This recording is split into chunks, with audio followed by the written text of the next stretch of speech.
taratibu ya kuendeleza lugha hii ya Kiswahili kwa ajili ya watu wetu. Unajua kwamba lugha ni muhimu katika jamii yoyote, na lugha inavyokuzwa inasaidia sana kuunganisha jamii, inaunganisha jamii, hata inaendeleza mambo ya biashara. Na jambo la muhimu kwamba wakati baraza hili litakuwa linaweka mikakati ya kuweza kuendeleza Kiswahili katika jamhuri yetu ya Kenya, inakuwa kwamba sasa watu wengi watakuwa wanaelewana na kutakuwa na maelewano, kwa sababu lengo kubwa ya lugha yoyote ni ili wale ambao wanatumia hii lugha ile waweze kuwasiliana na kuelewana. Kwa hivyo nataka niseme kwamba kama kutakuwa na baraza ambayo kazi yake itakuwa ni kushughulika kujua ya kwamba watu wengi katika Kenya hii vile ambavyo inawezekana wanaweza kuelewa na kuongea na kuwasiliana katika lugha ya Kiswahili, itakuwa ni jambo la muhimu na itakuwa ni kwa manufaa ya sisi wote kama watu wa Kenya. Najua ya kwamba sisi karibu wote katika jumba hili, wakati ambapo tunaomba kura, wakati ambapo tunatembea na kukutana na watu wetu pale vijijini, lugha ile tunatumia wengi wetu ni lugha ya Kiswahili kuomba ile kura na kuweza kuwasiliana na wao na kuweza hata kuwasilisha hoja zetu. Tunatumianga kila wakati lugha ya Kiswahili, na ndio nasema ya kwamba lugha hii ya Kiswahili ni lugha muhimu kwa sababu inafanya watu wetu waelewe ni nini hasa tunachowaambia. So nataka niseme kwamba ni muhimu sana. Ndio maana nataka nishukuru Mheshimiwa Yusuf Hassan kwa kuleta hoja hii, na ndiposa naunga mkono. Jambo lingine, lugha hii ya Kiswahili ni lugha ambayo inaunganisha watu wa Afrika ya Mashariki, na wakati watu wa Afrika ya Mashariki wanapounganika, pia hata biashara inakuwa ni rahisi kufanya kati ya sisi wa Kenya na majirani zetu ambao tuko nao katika kanda hili la Afrika Mashariki. Mheshimiwa Spika, umesikia kwamba watu wengi hata hapa wanasema lugha hii ni ngumu, kwa sababu ile Kiswahili ambayo tumezoea pale nje, tukiwa tunaomba kura, tukiwa tunawasiliana pale nje, ni lugha ambayo watu wanaamini sana si lugha sanifu ya Kiswahili. Kwa hivyo wakati sasa tunakuja katika bunge hili na tuseme sasa ni wakati wa Kiswahili na itabidi tuongee lugha sanifu, kidogo inaleta tatanishi na watu wengi wanataka kusema kwamba lugha sasa hii ni ngumu. Ndio sababu hata kubwa zaidi ya kusema kwamba lazima sasa kupitia kwa hoja hii tuweze kubuni baraza hili la kitaifa ili wale ambao watapatiwa ile nafasi waweze kuendelesha lugha hii ili sisi wote tufike nafasi ama tuwe na nafasi ya kuweza kujifunza vizuri ili tuweze kuwasiliana na watu wetu kwa njia ambayo inatakikana na kwa njia bora zaidi. So nataka nisema kwamba wale ambao tunawakilisha katika jumba hili la kitaifa ama katika bunge hili, wengi tunapowasiliana wao tunawasiliana na wao kwa lugha ya Kiswahili, na kwa hivyo tukiendeleza lugha ya Kiswahili katika taifa hili, tutakuwa tunawaleta wote karibu kabisa, ili iwe kwa karibu tunaweza kuwasiliana nao kwa lugha ambayo wanaelewa. Kwa sababu ikiwa watu wataelezwa maneno, wataelezwa hata mikakati ya serikali, wataelezwa sera za hata mipango na sera za serikali kwa lugha ambayo wanaelewa, itakuwa ni rahisi sana hata hawa waweze kuunga mkono. So kwa hivyo nataka nisema kwamba kwa vile hata wenzetu majirani wetu majirani zetu tayari wamebuni hili baraza, nafikiri sisi ni kama kidogo tukaribu tunaanza kuchelewa.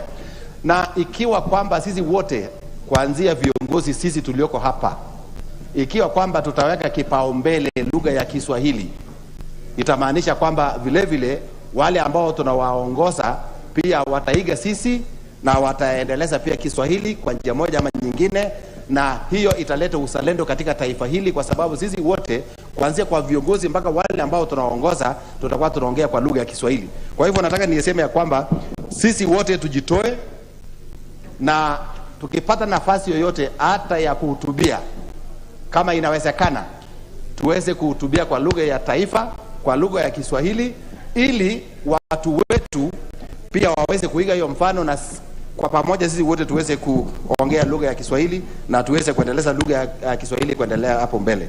So nataka niseme kwamba unajua hata dunia imetambua na kusema kwamba mwezi wa 7 tarehe 7 ni siku ya Kiswahili katika dunia hii, ama siku ya Kiswahili duniani. Kwa hivyo hata imetambulika katika dunia hii kwamba kuna siku ambayo imetengwa kwa ajili ya lugha hii ambayo tunasema ni lugha yetu ya kitaifa, ili dunia nzima iweze kuitambua. So nataka niseme kwamba Kiswahili itaunganisha kanda hii, na sisi kama viongozi tuweze kuiendeleza na tuweze kuikuza hii Kiswahili ili tuweze kwenda mbele. Pia tunataka pia kuhimiza serikali wakati ambao wanatoa sera za serikali, pia waweze kutoa katika lugha ambayo Wakenya wanaelewa na ni lugha ya Kiswahili. Hiyo nataka niseme, na nataka nishukuru hata kwa sababu bunge hili letu limeweza pia kutoa kanuni za bunge kwa lugha ya Kiswahili, ile tunaita standing orders. So nataka nishukuru pia, lakini najua si watu wengi wangependa kuiangalia ama hata kuisoma ama kuitumia, lakini nataka kuseme kwamba hii ni nafasi mwafaka ya kuweza kuuliza wenzetu ama waheshimiwa wenzetu tuweze kuangalia kama tunaweza kutumia zile kanuni ama kusoma ama kutumia Kiswahili katika bunge hili. So kwa hivyo Mheshimiwa Spika, nataka niseme kwamba nachukua nafasi hii na kusema kwamba naunga mkono hoja hii ambayo imeletwa na Mheshimiwa Yusuf Hassan, mbunge wa Kamkunji. Asante sana. Asante sana waheshimiwa wabunge. Ningependa kuwatambua wanafunzi na walimu wa shule ya Makini kutoka eneo bunge la Dagoretti Kaskazini, kaunti ya Nairobi, ambao wameketi kwenye dungu la umma. Kwa niaba yangu na ya bunge la taifa, na wakaribisha kutazama shughuli za bunge ukumbini. Nafasi hii nitaitoa kwa mbunge wa Likoni, Mheshimiwa Mishi Mboko. Asante sana Bi Spika, na niseme leo ni siku ya furaha na bashasha, na nikiweza kumpatia kongole Mheshimiwa wa Kamkunji kwa sababu ya kuleta hoja hii, hoja ambayo inazungumzia kubuni kwa Baraza la Kitaifa la Kiswahili. Na kwa hakika jambo hili ni jambo ambalo lingekuja kitambo sana, lakini Waswahili wanasema kawia ufike. Nafikiri hayawi huwa, na leo tunaona mwanzo wa ngoma ni lele mama. Leo lele mama la kuweza kuweka Baraza Kuu la Kiswahili katika taifa la Kenya limeanza, na tunajua pia ngoma itafikia katika wakati mwafaka. Kwanza hasa kabisa tukitambua Kiswahili ni lugha ambayo ni lugha ya kitaifa, na vile vile pia ni lugha rasmi ya kitaifa sawia na lugha ya Kiingereza. Lakini ajabu ni kwamba tumeweza kuendeleza ukiritimba 7 katika ule mkataba ama mapatano ya Jumuiya ya Afrika Mashariki. Imezungumzia ya kwamba lazima tuweze kutukuza Kiswahili na kuboresha lugha hii, kwa sababu ndiyo lugha ambayo inaweza kutupatia mawasiliano bora katika jumuiya yetu ya Afrika Mashariki. Tunajua jumuiya yetu ya Afrika Mashariki tuko katika mapatano mengi sana, ikiwemo mambo ya kilimo, mambo ya ajira, mambo ya biashara, mambo ya mazingira, na pia mambo mengine zaidi ambayo tunaungana sisi kama mataifa katika jumuiya ya mataifa ya Mashariki. Nataka niseme ya kwamba tuweze kutofautisha baina ya mtu ambaye ameelimika na mtu ambaye anajua lugha. Tusiwe tunafikiria kwamba iwapo unajua Kiingereza basi wewe umeelimika ama wewe una elimu ya juu. Unaweza kujua Kiingereza lakini ukawa una elimu, na kuna yule akawa anajua Kiswahili na akawa na elimu ya hali ya juu sana. Kiingereza ni lugha tu, lakini si elimu. Tukiangalia Tanzania, kuna watu ambao wamebobea sana katika elimu tofauti, lakini katika lugha hawajui Kiingereza, wanaongea lugha ya Kiswahili. Kwa hivyo jambo hilo lazima tuweze kutofautisha. Jambo la pili, lugha ya Kiswahili ndio lugha ya kipekee ambayo ingeweza kuondoa ukabila katika taifa letu la Kenya. leo hii katika taifa letu la Kenya tuna kabila ama lugha za kikabila zaidi ya 45, na hivyo basi zinazidi kututia katika mambo ya kikabila iwapo hatutachagua lugha moja ambayo itatuunganisha. Kwa hivyo tukiweza kutukuza lugha hii ya Kiswahili, pia mambo ya kikabila, tofauti zetu za kikabila zitaweza kupungua. Bispika, pia nataka niseme ya kwamba katika kuendeleza elimu, lugha hii ya Kiswahili ni lugha ambayo tungeweza kusaidia haswa wanafunzi ambao wamekuwa wazito katika kujua lugha ya Kiingereza ama wamekuwa na sitofahamu kuielewa mufti lugha ya Kiingereza. Na iwapo tutaweza pia kuwafasiria katika lugha ya Kiswahili, huenda wakaweza kuelewa zaidi na kuweza kubobea katika masomo yao. Bispika, pia nataka niseme ya kwamba tukiangalia utapata wanaongea Kifaransa, wana elmo na wanatukuza lugha yao. Kwa hivyo sisi lazima tutukuze lugha yetu. Tunapotukuza Kiswahili na kukiboresha, basi pia tamaduni zetu ambazo tunazo pia tutaweza kuboresha tamaduni zetu. Ukiangalia Kiswahili kimechukua lugha pia ya Kibantu, na hapa Kenya, katika taifa letu la Kenya, tunaona lugha nyingi ziko katika Bantu, na hizi lugha za Kibantu zimechukuliwa, maneno fulani yamewekwa pale, maneno ya Kiarabu pia yamechukuliwa, yameunganishwa pale, ndiposa tumeweza kupata hii lugha ya Kiswahili. Kwa hivyo tukiweza kuitukuza na kupatia kipao cha mbele, tutaweza kuwa na mabadiliko mengi sana. Zaidi ya watu milioni 100 ama milioni 200 takriban wanaongea lugha ya Kiswahili, na lugha ya Kiswahili ni lugha tamu. Sauti ukijua kuizungumzia, unajua kuzungumza Kiswahili pia Bispika, si kuzungumza tu, lazima ile lafdhi pia, na ile sauti, kwa Kiingereza tutasema the tone, yani ile tone kwa Kiingereza, lakini kwa Kiswahili ni lafdhi, na sauti lazima iwe ni sauti ambayo inaambatana na lugha hii. Basi unapoizungumzia utaweza kusikia ni lugha tamu sana, kwa sababu hata ukizungumza kwa lugha ile lafdhi ya sawa katika mambo yetu ya kinyumbani, mambo ya kimapenzi, unaona ni lugha ambayo inatoa ushawishi na inatoa furaha na bashasha ukiangalia kuliko lugha nyingine. Naona Mheshimiwa Didmas anacheka, lakini kwa upande huo pengine ukinifuata naweza kukuelimisha zaidi, uelewe kinaga ubwaga na maanisha nini.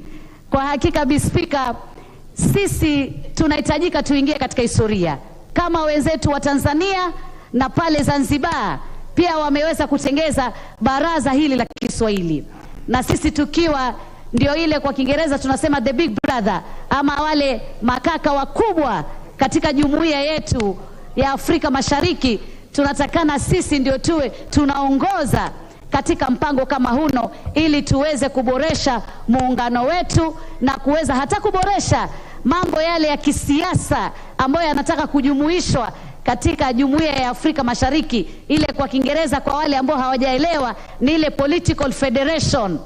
Hii tukitaka kuiweka iwe sawia na sisi, lazima lugha ya Kiswahili iwe sawia, kwa sababu hata tunapoomba kura, hata tunapotoa hotuba zetu za kisiasa, tunazungumza kwa lugha ya Kiswahili. Tunapokwenda katika vyombo vya habari kuzungumzia sera zetu, kuzungumzia shabaha zetu, kuzungumzia malengo yetu, tunazungumzia katika lugha ya Kiswahili. Na iwapo mambo mengi katika shughuli zetu za kijamii tunayazungumzia kwa lugha ya Kiswahili, kwa nini lugha hino tusiipatie kipaumbele? Kwa nini lugha hino tusitukuze? Kwa nini lugha hino isiwe na baraza lake, ambapo hata baraza hili pia litaweza kukuza ajira? Leo tuna Wakenya wengi ambao wamebobea, ni mahiri katika lugha ya Kiswahili, lakini wameweza kukosa ajira kwa sababu pengine nafasi za kuweza kuonesha umahiri wao ama ungwinji wa lugha hii ya Kiswahili hakuna. Kwa hivyo tukiwa na baraza kama hili, linaweza pia kutengeza ajira tofauti katika taifa letu. Tukiwa sasa tuko katika ugatuzi, tunajua itakwenda mpaka kule mashinani. ili watu wajue ya kwamba lugha hii sasa ni lugha utaweza kuizungumzia katika mahakama, utaweza kuizungumzia pengine umetembea katika zahanati katika kupata afya, utaweza kuizungumzia katika taasisi yoyote ya umma. Uwe unawepesi na unapatiwa nafasi na umekuwa huru kuzungumzia lugha hino. Kwa hivyo mimi nataka nimwambie mheshimiwa, kwa kuleta hoja hii, kwa hakika umetufurahisha sote kama taifa la Kenya, na kwa hakika umetukuza lugha ambayo itaweza kufanya tamaduni zetu ziweze kuheshimika, si katika taifa la Kenya lakini katika bara la Afrika. Na bara la Afrika likiwa na lugha moja ya kitaifa, basi tutaweza kuwa na ule muungano wa Afrika yote na tutakuwa na nguvu. Asante sana Bi Speaker. Asante Mheshimiwa Mishi Mboko. Nafasi hii nitampatia mwanafunzi wako Mheshimiwa Didmas Barasa wa Kimilili, ambaye amekuwa mwanafunzi rasmi kwa mambo kadha wa kadha. Mheshimiwa Didmas. Asante sana Bi Speaker kwa kunipatia hii nafasi kuchangia katika hoja hii muhimu ya kurai serikali ili kuwepo baraza la Kiswahili. Na ndio nakubaliana na hoja hii na naiunga mkono Bi Speaker, kwa sababu Wakenya wengi hawajui kuzungumza lugha ya Kiingereza, lakini kila Mkenya, mpaka hata marafiki zetu kina Mheshimiwa TJ Kajwang siku hizi wanakizungumza Kiswahili katika hali ya usanifu. Bi Speaker, vile Mheshimiwa Mishi Mboko amesema kwamba lazima Kiswahili kiwepo ama kitambulike na mashirika tofauti ya serikali, mimi nakubaliana nayo, ila Bi Speaker, kuanzia siku ya leo ndiyo tukiguze lugha ya Kiswahili. Ningeweza pia kumwelezea Mheshimiwa Mishi Mboko kwamba kuanzia siku ya leo akiniandikia ujumbe mfupi katika WhatsApp asitumie Kiingereza kama kawaida yake, lakini atumie Kiswahili.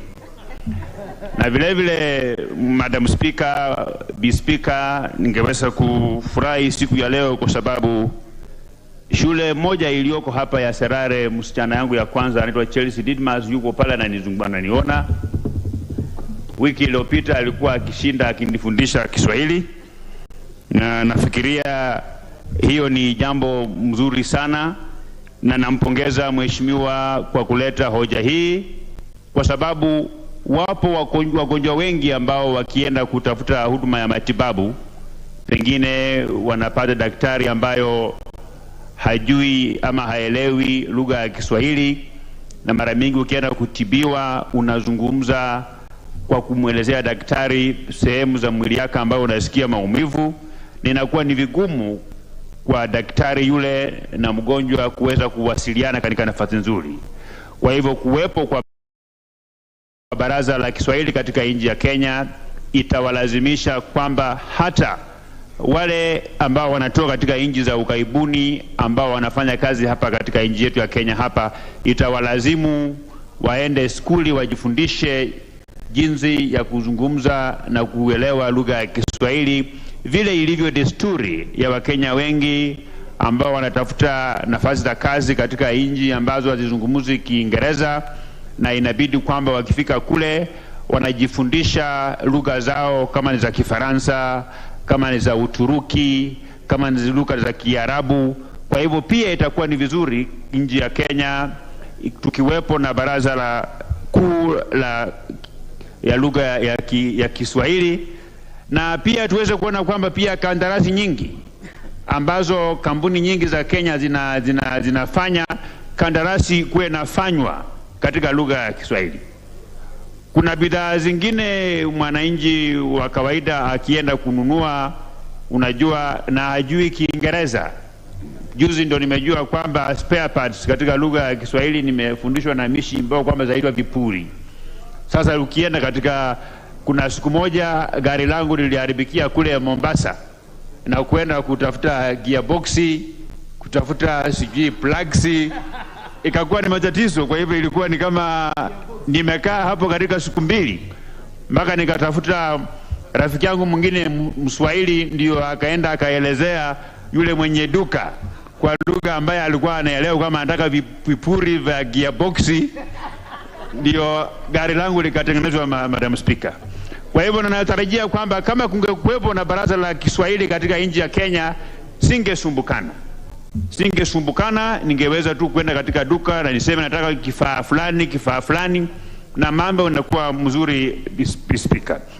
Jambo langu la mwisho ambalo ni la muhimu sana ni kwamba ni kuomba taasisi za serikali kwamba zichukulie hoja ambazo zinajadiliwa katika bunge hili la kitaifa kwa makini sana, kwamba tusiwe tunazungumzia kuhusu hoja tofauti, lakini wale wakuu wa serikali, wale mawaziri ambao wanahusika na kuhakikisha kwamba yale ambayo yanapitishwa katika jumba hili la kitaifa wanafuatilizia na kuhakikisha kwamba yani inakuwa implemented. Nitaweza kutafuta maana mwafaka ya Kiswahili ya kuweza kuimplement kwa Kiswahili iwe ni nini hiyo.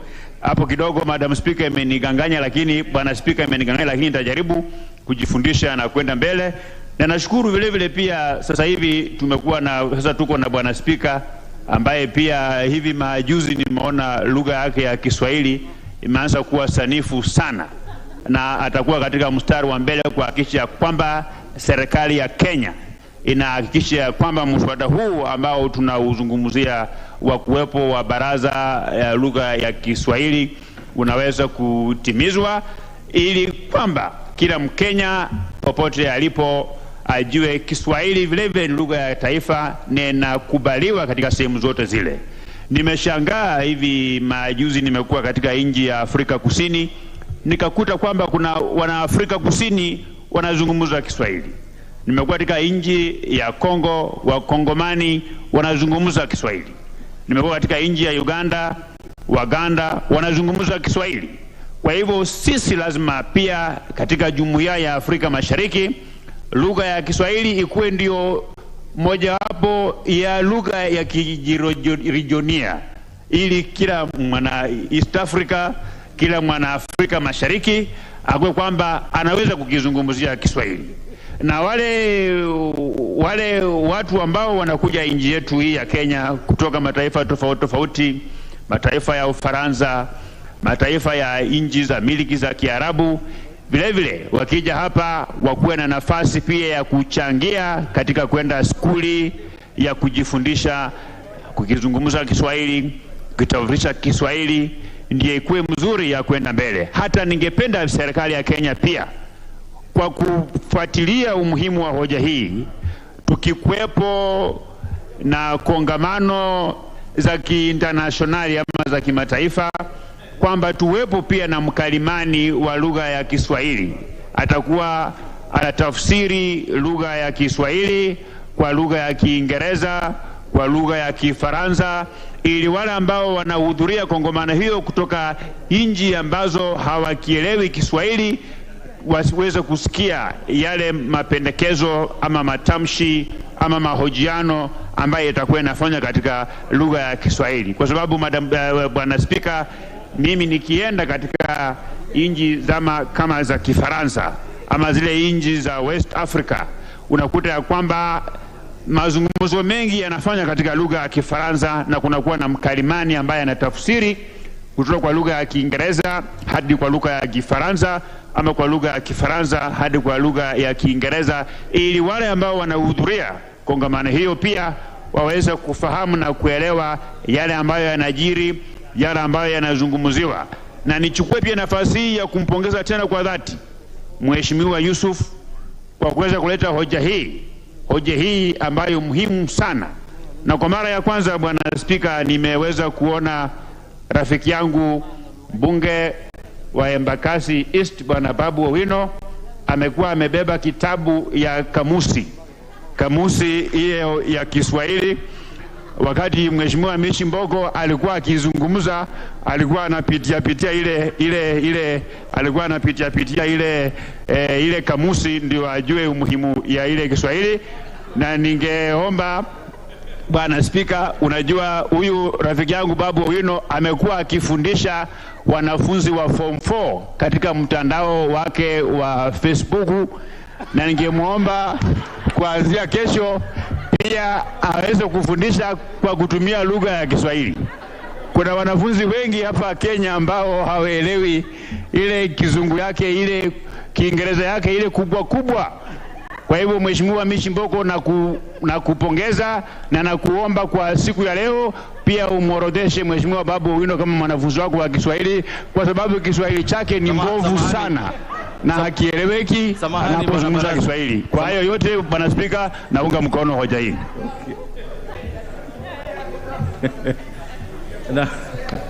Nafasi hii itamwendea Bwana Joseph Lelmengit kutoka Mgwen. Hoja wa nidhamu. Hata anasema point ya nidhamu.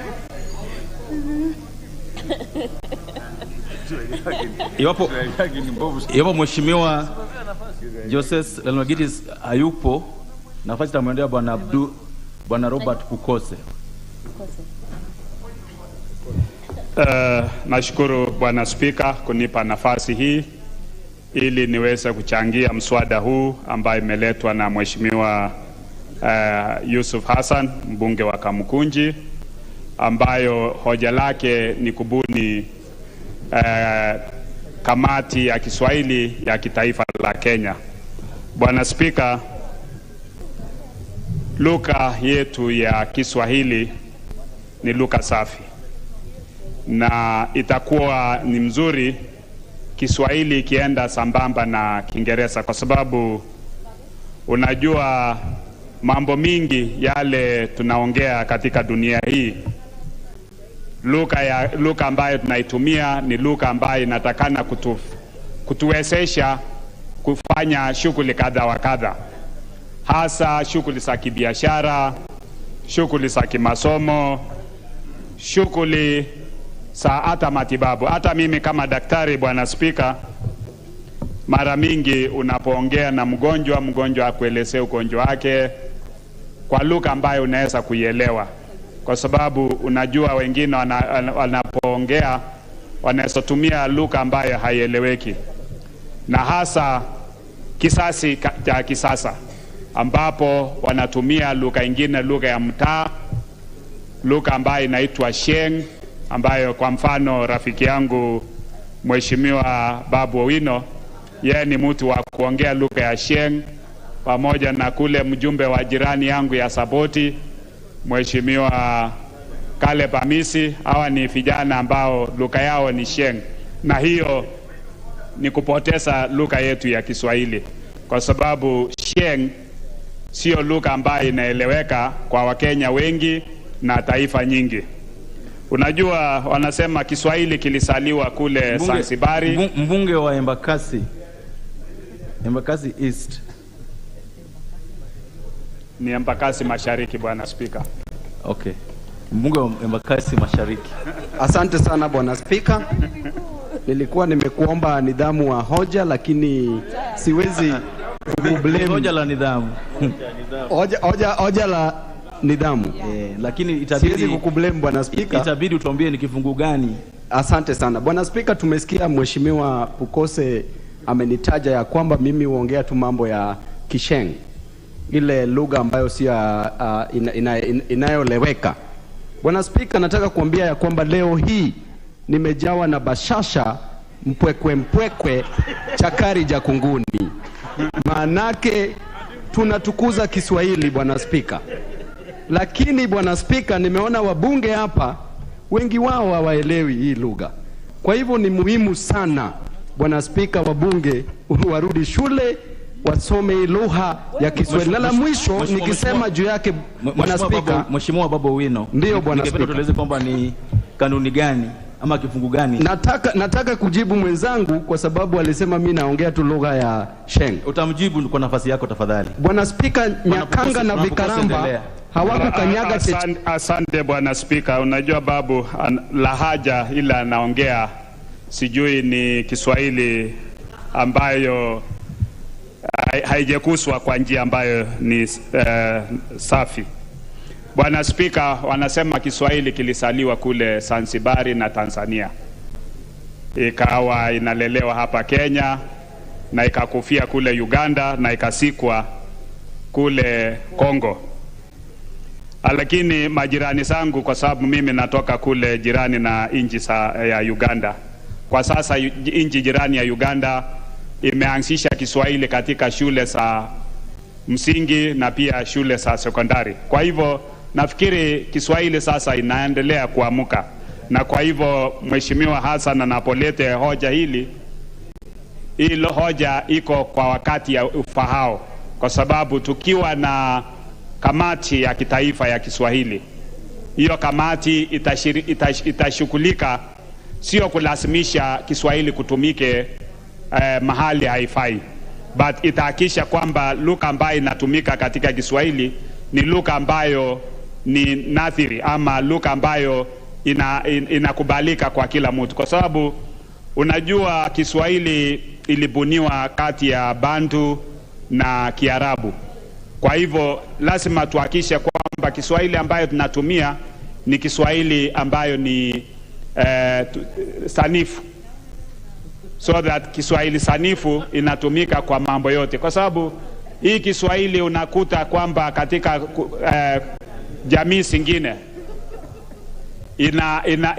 wanatumia Kiswahili ambayo ni tofauti. Kwa mfano, Bwana Spika, majirani yangu kama Mheshimiwa Kalasinga hapa, anaposema ninaenda, anasema naendako, na kuchako. So unakuta sasa hiyo Kiswahili imefunjika kwa sehemu ambayo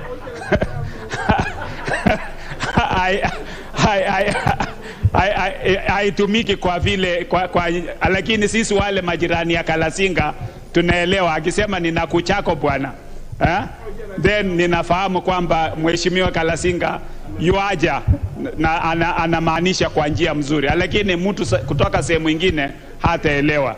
Unajua, tulipoenda hata michezo kule Tanzania, sisi wa Kenya tunapenda kusema nipe kitu fulani, lakini wa Tanzania kwa lugha yao watasema tafadhali, naomba.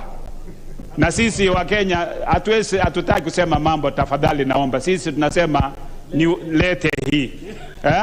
Na kwa sisi tunaiona kuwa sio madharau, lakini ukiambia Mtanzania lete hii, hata kama ni kwa duka, anaona hiyo ni madharau. Kwa hivyo lazima tujaribu kuangalia Kiswahili hiki kinatumika kwa njia ambayo ni sanifu na kwa njia ambayo ni heshima, so that kila mtu anapata kuridhika kwa ile lugha ambayo unaitumia Kiswahili chetu. Kwa hivyo Bwana Spika, sitaki kusema mengi sana, bali nashukuru Mheshimiwa Yusuf Hassan kwa kuleta hoja hili, na natarajia kwamba ataenda zaidi ya hapo na kuitengeneza mswada ambayo itaweza kukua katika sheria zetu za Kenya, kwamba tunaiwezesha hiyo kamati ya kitaifa kuweza kuifanya ile kazi ambayo tunaisema, kwa sababu tunapoileta kama mswada sasa hivi hatujafanya chochote pale, tumeonyesha maoni yetu ama nia yetu ya kuyafanya hayo. Asante Bwana Spika, nashukuru. Asante Bwana Pukose. Nadhani kwamba jambo so that pia liko na liko na jina kwa lugha ya Kiswahili, so that ndiposa. Haya, basi sasa kwa sawa. Nafasi ni ya Bwana Abdul Haru kutoka Mandera South. Asante sana Mheshimiwa Spika kwa kuweza kunipa fursa hii adimu niweze kuchangia hoja hii ambayo imeletwa bungeni na Mheshimiwa Yusuf Hassan, ambaye namshukuru sana. Hoja ambayo inahimiza serikali kupitia vyombo vya dola husika kuanzisha baraza ya Kiswahili. Hoja hili ni muhimu sana kwa sababu ya mambo kadhaa ambayo wenzangu wajumbe wengine wameweza kugusia, lakini ningependa kusema kwamba mbali na kuwa lugha pekee ya kitaifa, lugha ya Kiswahili pia huwa inatumiwa kama nembo la umoja wa taifa katika nchi hii, ama symbol of national unity kwa kimombo. Lugha hii pia ni lugha ambayo inazungumzwa na Wakenya wengi, hasa wale Wakenya ambao wanaishi kule mashinani. Mheshimiwa Spika, umuhimu wa lugha ya Kiswahili ama umuhimu wa baraza kama hii ambayo tunahimiza kubuniwa kupitia hoja hii ya Mheshimiwa Yusuf Hassan, sio tu itasaidia kukuza uenezaji wa uzungumzaji wa Kiswahili katika taifa hili, bali pia itasaidia katika kueneza, kukuza lugha ya Kiswahili sanifu katika mashule zetu. Tusisahau Mheshimiwa Spika kwamba somo hili la Kiswahili ni somo ambalo linahitajika hasa wakati wanafunzi wetu wanapotaka kuendelea na masomo katika taaluma zingine za juu. Kwa mfano, wale wanafunzi ambao wanataka kujifunza taaluma ya Kiswahili, somo hili la Kiswahili ni somo moja muhimu ambaye lazima uwe umefanya vizuri katika kidato cha 4 ili uweze kuingia katika zile taasisi za kufunza taaluma ya Kiswahili, taaluma ya ualimu. Hata wale ambao ni wakili, tunafahamu kwamba lugha ya Kiswahili ni lugha moja muhimu ambayo inahitajika katika taaluma hiyo ya uwakili. Kwa hivyo namshukuru Mheshimiwa Yusuf Hassan kwa kuweza kuleta hoja hii, kwa sababu hoja hii sio tu itasaidia katika hoja hii ya kusaidia kubuniwa kwa baraza hii ya Kiswahili, sio tu itasaidia ukuzaji wa Kiswahili katika kuzungumza tu, bali pia itahimiza Kiswahili katika shughuli zetu za serikali. Kwa mfano, shughuli zetu za bunge ama wizara za serikali muhimu ziweze kutumia lugha ya Kiswahili ambayo inaeleweka na Wakenya wengi katika mawasiliano yao. Baraza hili pia linaweza kusaidia kuhimiza matumizi ya Kiswahili sanifu katika taasisi zetu zote za elimu na pia katika ofisi zetu, katika taasisi zetu kama vile bunge na idara zinginezo. Baraza hili pia linaweza kusaidia katika kufasiri, kwa mfano ripoti ambazo zinatoka katika taasisi fulani, hata vitabu, na pia kuweza kufasiri, kusaidia kufasiri sera za serikali ambazo zinaweza kutumika mashinani na kueleweka vizuri na wananchi wetu wengi ambao wanategemea kuzungumza lugha ya Kiswahili. Na taasisi hii ama tuseme baraza hili likibuniwa linaweza pia kusaidia kutoa huduma za tafsiri ya lugha ya Kiswahili. Na ninafurahi kwamba lugha hii ya Kiswahili ni lugha ambayo inazungumzwa na wananchi wengi katika kanda hii ya Afrika Mashariki ambayo tuko, na pia ni lugha mojawapo lugha rasmi ambayo inazungumzwa katika Umoja wa Afrika, na pia mojawapo lugha rasmi zinazozungumzwa katika Umoja wa Mataifa. Kwa hayo machache, Mheshimiwa Spika, mimi nitamshukuru tena Mheshimiwa Yusuf Hassan kwa kuweza kuleta hoja hii ya kubuniwa kwa baraza ya lugha ya Kiswahili. Asante. Asante sana. Nafasi sasa imwendee mwenzangu ndugu Amos Mwango wa Starehe. Asante sana Mheshimiwa Spika kwa kunipa nafasi hii kuchangia hoja hii kuhusu kubuni baraza la Kiswahili katika taifa hili la Kenya. Kwanza kabisa nimshukuru na nimpongeze mshauri wangu wa kisiasa Bwana Yusuf Hassan ambaye ni jirani yangu kwa katika eneo bunge la Kamkunji.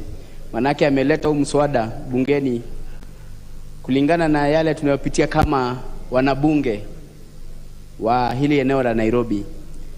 Hili eneo la Nairobi lina changamoto kubwa sana kuhusu matumizi ya lugha ya Kiswahili. Manake hapa Nairobi ndo lugha ya Sheng imeweza kukolea sana na imeweza kuwa ndo lugha ambayo inatumika kwenye mitaa, na kwa kiwango kikubwa inakuwa kikwazo sana wakati wananchi wetu ama tunaowakilisha bungeni wanataka huduma za kiserikali. Kuna idadi kubwa ya watu ambao hawajakwenda shuleni, ambao wafahamu Kiingereza, na kwa sababu lugha mbadala ya kuweza kupata usaidizi katika ofisi ya serikali ni lugha ya Kiswahili, unapata unakuwa na changamoto kubwa. Kwanza kwa hii au vijana wadogo wenye umri mdogo ambao wanatumia hii lugha ya Sheng, wanapokuja kwenye ofisi zetu kutaka usaidizi na kuna changamoto kubwa sana. Ukiangalia pia kwa nafasi zetu za uchuuzi, wachuuzi wengi, idadi kubwa ya wachuuzi pia unapata ni watu ambao wakwenda shule ambao wakufahamu Kiingereza, walishakuja kule masokoni ndio wanafanya biashara zao. Wengi wamekuja wana lugha ambazo wanazifahamu ni lugha za kule mashinani kama Kikuyu, Kiluo, Kiluya, Kinandi. Wakija pale sokoni inakuwa pia kufanya biashara inakuwa ngumu sana, manake kunakosa kuwa na ile lugha ambayo watu wanaweza ongelea, lugha moja ambayo wanaweza kuwa wakiwasiliana kuhusu mambo wanayofanya pale kwenye nafasi zao za uchuuzi. Naonelea kwamba baraza la Kiswahili likiweza kubuniwa na Kiswahili kizidi kuendelea kukuzwa, itakuwa pia ni njia moja kusaidia mawasiliano kwenye nafasi zetu za kazi. Mimi naunga hii hoja ya Bwana Yusuf, naiunga mkono sana, kwa sababu pia ukiangalia ile lugha ambayo inakuja kuwa hapa hivi Nairobi ni lugha ya Sheng, na lugha ya Sheng ni lugha ambayo inabadilika kila mara. Ni lugha ambayo wakati huu inaongelewa hivi, baada ya miaka 5 imeshabadilika kwa kasi sana. Kwa mfano kitambo tulikuwa labda tungesema tulikuwa tumuita mzee Yusuf kule mtaani tukamuita Bazenga, lakini siku hizi nasikia vijana wamuita Mzimbiting. Sasa ni vitu mbili ambazo uelewi. So unapata ile ni lugha ambayo pia inafanya pia wazazi, mahusiano ya wazazi na watoto wao inakuwa, wale watoto wanaongea lugha ambayo hauelewi. Hata kama wanapanga mabaya, wewe unakuwa pale sasa unakuwa pale, uko pale katikati, uelewi nini. Wanaweza kuwa kipanga mabaya lakini uko pale katikati ya ile maongezi, lakini hakuna neno ambalo unaelewa. Mimi ukiangalia kama pia upande wa utamaduni, wakati tulikuwa kwenda shule tulikuwa na ubunifu ulikuwa hali ya juu katika sanaa na uigizaji, ambako pia tulikuwa tunaona michezo mingi ya kutoka kule tamaduni za kule pwani. Kama juzi kuna igizo lilikuwa linaendelea kwenye runinga la Mekatiliwa Menza, ambalo lilikuwa na mambo mengi sana kuhusu utamaduni wa Mijikenda, lakini watu wengi sana waliweza kupitwa na huo utamaduni kwa sababu watu wengi waelewi lugha ya Kiswahili. Inaweza kuwa jambo la muhimu sana tukibuniwa baraza la Kiswahili ili pia tuweze kurudisha ubunifu wa kitambo kama vile fasihi ilivyokuwa, pia vile waigizaji na drama zilivyokuwa, ili pia nchi yetu inaweza kuwa pia sisi tunakuwa tukiendelea mbele vizuri. Katika jumuiya ya Afrika Mashariki mimi nimekuwa mfanyabiashara, nimekuwa nikifanya biashara Tanzania, Uganda, Kongo na zinginezo, lakini changamoto kubwa imekuwa ni mawasiliano. Mambo ya kuwasiliana kwenye biashara imekuwa ngumu sana. Maana ukienda Kiswahili kinachoongelewa Tanzania na Uganda ni tofauti sana na kile cha Kongo. Lakini ukienda kwa historia utapata kuwa Kenya imekuwa nchi ambazo asili ya Kiswahili imekuwa ni Kenya. Asili ya Kiswahili imekuwa ni Kenya. Lakini mataifa jirani yameweza kuchukulia Kiswahili kwa njia kubwa na maarufu kubwa sana. Unapata hata rais wa kule Afrika Kusini Cyril Ramaphosa wakati wa mazishi ya mwenda zake Magufuli alisema ataanza kuwa anafunza Kiswahili kule kwa shule za kule. Lakini ukija upande wa kwetu Kiswahili hakitiliwi maanani sana, na ndio ile lugha ambayo pia imetupa maarufu katika hii jumuiya Afrika Mashariki. Tukiweza kubuni baraza la Kiswahili, natumai mambo kama haya pia tutaweza kupata maprofesa kama Ali Mazrui ambaye alipata maarufu wake kwa kuweza kukuza Kiswahili. Na katika pia mambo ya nidhamu kama lugha ya Kiswahili, kuna mtu usema wakati unaongea lugha yenyewe unaongea kutoka kwa kichwa chako, lakini ukiongea lugha ya kiasilia unaongea kutoka kwa roho yako. Na ndio maana kuna maneno ambayo unaweza tumia kwa lugha ya Kiingereza ni rahisi sana kusema, na ni mambo mengine huwezi sema mbele ya watu, lakini ukitumia lugha ya Kiswahili inakuwa ni ngumu sana. Sitaki kupatiana mfano, lakini ni rahisi sana kuongea kwa Kiswahili, kwa Kizungu kusema yale maneno ambayo tunasema ni immoral, lakini kwa Kiswahili inakuwa ni ngumu sana. Maana ile ni lugha pia ina nidhamu zake. Mimi kwa hayo mengi, ukiangalia pia kwa mitandao ya kijamii kwa sasa hivi lugha ya Kiswahili iko hali mahututi, kwa sababu kwa mitandao yote ya kijamii kama ndugu yangu alivyosema Didmas Baraza, kwa mitandao WhatsApp kila mtu sasa hivi anatumia lugha ya Kimombo. Kama inaweza kuwa ni vizuri baraza la Kiswahili iweze kuangazia mambo kama hayo, tuweze kurudisha maarufu wa Kiswahili, itakuwa ni jema zaidi. Na kwa hayo mengi Bwana Spika, mimi naomba kuunga mkono hoja hii ya kubuniwa kwa baraza la Kiswahili katika taifa la Kenya, na naomba naomba pia kumpatia dadangu dakika zilizobaki. Asante sana. Sasa hauna dakika, kwa hivyo huwezi ukapenda dakika ambazo hauna. Nafasi huu itamwendea Bwana Mangale Kiforomondo, alafu atafuatwa na dada Martha Wangari.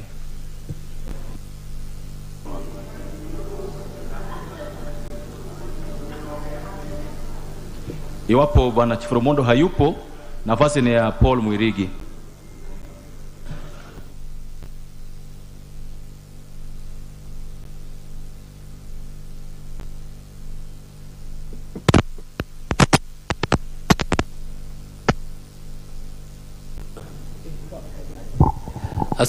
Asante sana Bwana Spika kwa kunipa nafasi hii ili kuchangia hoja hii.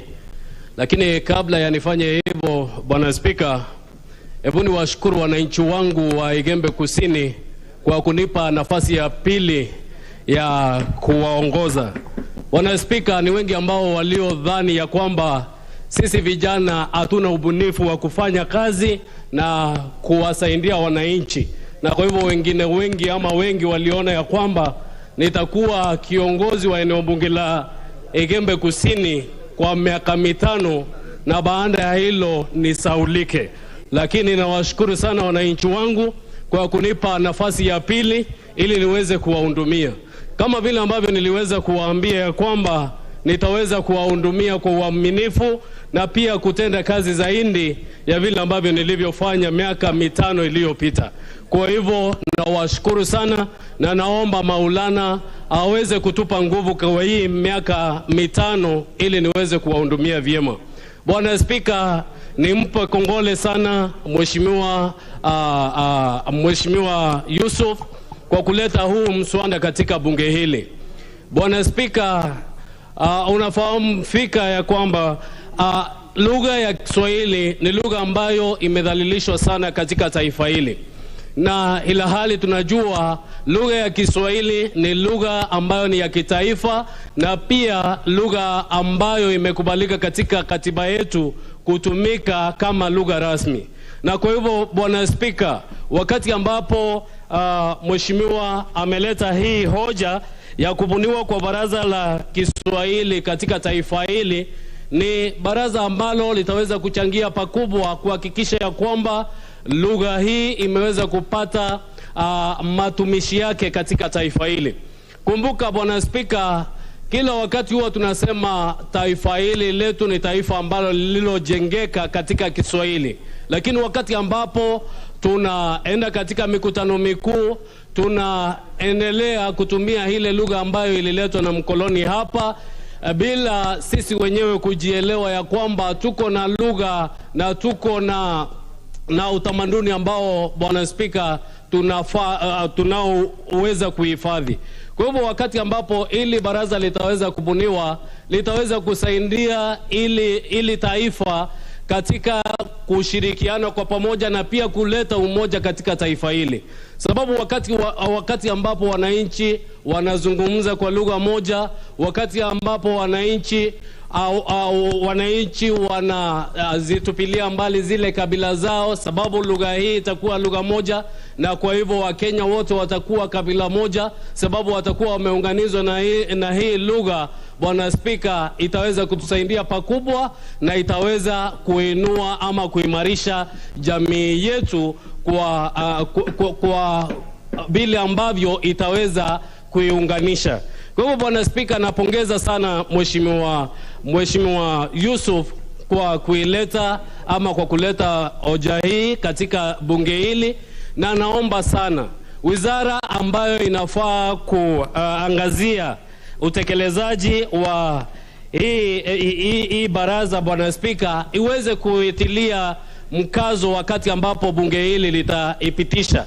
Sababu najua kwa umoja pamoja na hao wabunge ambao tuko na wao katika ukumbi huu, wataweza kuipitisha Bwana Spika, na na hii hoja tukiweza kuipitisha, Bwana Spika, ni vyema pia serikali iweze kuichukulia kwa uzito ili iweze kuwasaidia wananchi wetu.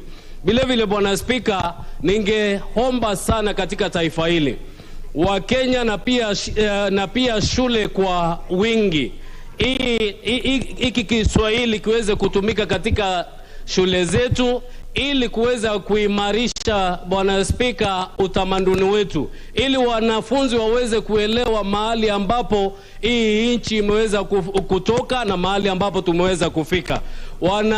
Wanafunzi waweze kuelewa, Bwana Spika, nchi hii sio nchi ya ukabila, sababu watakuwa wameunganishwa na hii lugha, Bwana Spika. Kwa hivyo, Bwana Spika, niseme kubuniwa kwa hili baraza ni jambo ambalo limekaa sana, na wakati huu ni wakati mwafaka ambapo tunafaa tupitishe ili iweze kubuniwa na ili wananchi waweze kupata manufaa. Sababu, Bwana Spika, wenzangu wameweza kuzungumzia ya kwamba wakati ambapo tulipokuwa tunatafuta kura tulikuwa tunatumia lugha ya Kiswahili, na kwa hivyo ile lugha ilikuwa inaweza kutusaidia ama kuzungumza na wananchi moja kwa moja, na wananchi walikuwa wanatuelewa fika. Kwa hivyo sio vyema kila wakati kutumia lugha ya mkoloni, kila wakati lugha ambayo mwananchi yeye mwenyewe aielewi.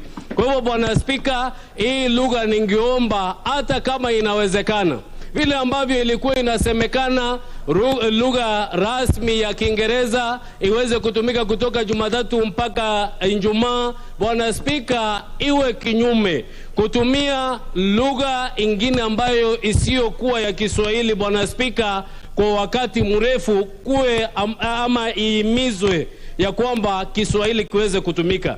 Vile vile katika vyombo vyetu vya habari, Bwana Spika, wakati ambapo hili jopo litaweza kuundwa, litaweza kusaidia sana, sababu saa zingine unasikiza katika vyombo vya habari, unasikia vile lugha ambavyo inazungumzwa kule, wengine wanaiharibu ile lugha. Bwana Spika, najua wakati ambapo tutakuwa na hii jopo itaweza kusaidia kurasmisha lugha hii ya Kiswahili ili Kiswahili kiendelee kusanifishwa. Wenzangu hapo wameweza kusema vile ambavyo vijana wanatumia lugha ya Sheng, na wakati ambapo tutakuwa na hili baraza, Bwana Spika, litaweza kuweka kanuni mwafaka zile ambazo zitaweza kuzingatiwa wakati wa kuzungumza hii lugha, na kwa hivyo hii lugha itaweza kujengeka vyema katika taifa hili na itaweza kusaidia kukua kwa ili taifa. Kwa hivyo, kwa hayo mengi, Bwana Spika, naomba kuunga. Asante sana. Nafasi hii ni ya madhara, nieleze kwamba katika sisi wote hapa katika bunge leo, yule alitanguliza bunge leo ni dada Martha. So mtu asema kwamba nimemkatiza. Yeye ndiye alitanguliza bunge, amekuja mbele ya kila mtu leo. Karibu dada. Asante sana, Bwana Spika. Na mimi pia naunga mkono hoja hii, na nataka nimpe kongole sana Mheshimiwa Yusuf Hassan wa Kamukunji ambaye ameweza kuileta kwenye bunge hili. Na Mheshimiwa Spika, nafikiri leo ni wakati wa kwanza hata sisi wenyewe kuendeleza mazungumzo na mjadala katika kikao karibu mzima cha asubuhi kupitia lugha hii ambayo tunaienzi, na nafikiri sisi wote tumeweza tukasoma mambo mengi. Wengine ukiangalia hata ni wakati wa kwanza unapata watu hawamalizi hata zile dakika 10 ambazo tumeweka. Hakuna mtu ambaye ameweza kuashiwa lile taa nyekundu, sababu sisi wenyewe hatuna uzoefu kama bunge, na tunafaa kukua kwa mstari wa kwanza tukiweza kuendeleza na kuonyesha vile inafaa kutumika. Mheshimiwa Spika, mambo na historia ya Kiswahili inajulikana kutoka miaka ya hapo zamani. Imetumika hasa ukiangalia lile taifa la Tanzania, ukiangalia marehemu Mwalimu Julius Nyerere aliweza kuitumia sana katika kupigania ule upinduzi ama kupigania uhuru, na ndo wakati huo chama cha TANU TNU ambacho kilikuwa cha kule ilikuwa inajulikana kama Tanganyika wakati huo, wakaweza kuidhinisha kwamba siku ya Julai 7 kutoka mwaka wa 1954 ukaweza kujulikana kama siku ya Kiswahili kwenye dunia. Na Mheshimiwa Spika, wale watu ambao wako kwenye dunia hii na kwenye Afrika na kwenye dunia mzima, wale ambao wanatumia lugha ya Kiswahili ni takriban watu zaidi ya milioni 200 katika dunia, Bwana Spika. Na uzuri wa hili jambo, Bwana Spika, ni kwamba ukaweza kuchukuliwa kwa maana sana, sababu ukiangalia UNESCO ama ule shirika la elimu, sayansi na utamaduni ya Umoja wa Mataifa uliweza kuidhinisha kwamba iweze kutumika katika lugha za kiasili na iweze kutumika katika mambo hata ya utangamano na duniani. Bwana Spika, hapa Kenya tumeweza kuwa na utangamano wa jamii tofauti tofauti, vile tumehimiza hata watu waweze kuoana, tunapoteza zile lugha zetu za kiasili, na tunataka kwamba Kiswahili ndio tu imebakishwa na ndio imebaki kwamba tunaweza itunza na iweze kutushika. Asante Bwana Spika. Nilikuwa nasema kwamba hapa Kenya, sababu tumeweza kupoteza sana zile lugha zetu za kiasili, ile lugha ambayo imebaki ni lugha ya Kiswahili ikiweza kuunganisha sisi wote. Na Mheshimiwa Spika, wengine pia wametangulia hapo mbeleni wakasema kwamba wakati tulikuwa tunapiga siasa na si muda mrefu uliopita, sisi hatukuwa tunatumia sana lugha ya Kizungu ama ya Kimombo, tulikuwa tunatumia lugha ya Kiswahili. Wakati uko na jamii nyingi ama unatumia lugha ya kiasili, kama uko na Wakikuyu unaongea Kikuyu, kama uko na Wajaluo unaongea Kijaluo ama Kidholuo, lakini wakati uko na Mkisii, uko na Mjaluo, uko na Mnandi, uko na Mkalenjin, unatumia lugha ya Kiswahili ndio tuweze kusikizana na tuweze kuongea na tuweze kuweza kusikilizana. Bwana Spika, hapa kwenye bunge sisi tumeonyesha vizuri kwamba hii lugha inaweza kutumika na tumeweza kuweka hata kwa kanuni zetu ama standing orders kwa mabano. Na ukienda kule Tanzania, Bwana Spika, utaona ya kwamba hata wakati tunaangalia kwenye maandishi ya manyumba ama majumba ya serikali, ukipata mahali kuna laboratory ama maabara ya sayansi, utapata kwamba wanaandika maabara ya sayansi na wanaweka kwa mabano kwa Kizungu science laboratory. Lakini hapa kwetu, Bwana Spika, hata hatuweki mabano, tunaweka tu kwa Kizungu na hatuweki kwa Kiswahili. Nafikiri tunafaa tuwe kwenye mstari wa kwanza kuonyesha kwamba inawezekana na tuweze kuhakikisha kwamba Kiswahili kinatumika, na tufunze pia watoto wetu, hasa sisi ambao ni wazazi wachanga na wale wako na watoto ambao wako kwa mfumo huu wa CBC. Ni jukumu letu kwamba kwenye shule hawa watoto watafunzwa Kimombo na Kizungu. Sisi ukishazaa mtoto, kabla afike ile miaka ambayo imewekwa na sheria ya kwenda shule, anafaa afadhali awe amepata mafunzo ya Kiswahili na tuitumie kwenye jamii zetu, sababu lugha usiokuwa na uzoefu wa kuizungumza inapotea sababu haitumiki. Kwa hivyo ni jukumu letu kama wazazi pia tuhakikishe kwamba tunaitumia vizuri na kuwafunza watoto wetu, ndio hata wakienda kule kwenye bunge, wakienda kwenye shule wanaendeleza na lugha zingine. Na uzuri wa mtoto, Bwana Spika, anaweza kuchukua lugha haraka sana. Hata ukizalia mtoto China leo na umlete hapa Kenya, atafunzwa Kiswahili na aweze kuishika kutoka mwanzo wake. Kwa hivyo ni jukumu letu kwamba tuanze pale mwanzo, na tuko na wakati mzuri sasa sababu tumeweka baraza mpya la mawaziri. Bwana Spika, kama kuna jukumu moja ambayo yule waziri ambaye ametwikwa jukumu hilo ako nayo saa hii, wakati kuna jopo ambalo linazunguka kwenye nchi ikichukua maoni ya mambo na mfumo wa CBC, yale maoni ambayo inajulikana kwa kikatiba maoni ya watu wengi kwenye umma na maoni ya umma, Bwana Spika, wakati tutakuwa tukiangalia kile ambacho tunaita mtaala ama syllabus kwa mabano, ule mtaala ambao tuko nao tuweze kuhakikisha kwamba umepigwa msasa, tujue ni wapi Kiswahili kitaweza kuingilia katika mafunzo ya watoto wetu kutoka pale PP1 ama grade ya kwanza ama elimu ya chekechea. Ndio akifika pale juu, Bwana Spika, atakuwa tayari amekuwa na Kiswahili, ameona ni kawaida. Hata akija kwenye hili bunge, wale ambao wanatutazama sasa hivi tumekuwa na wanafunzi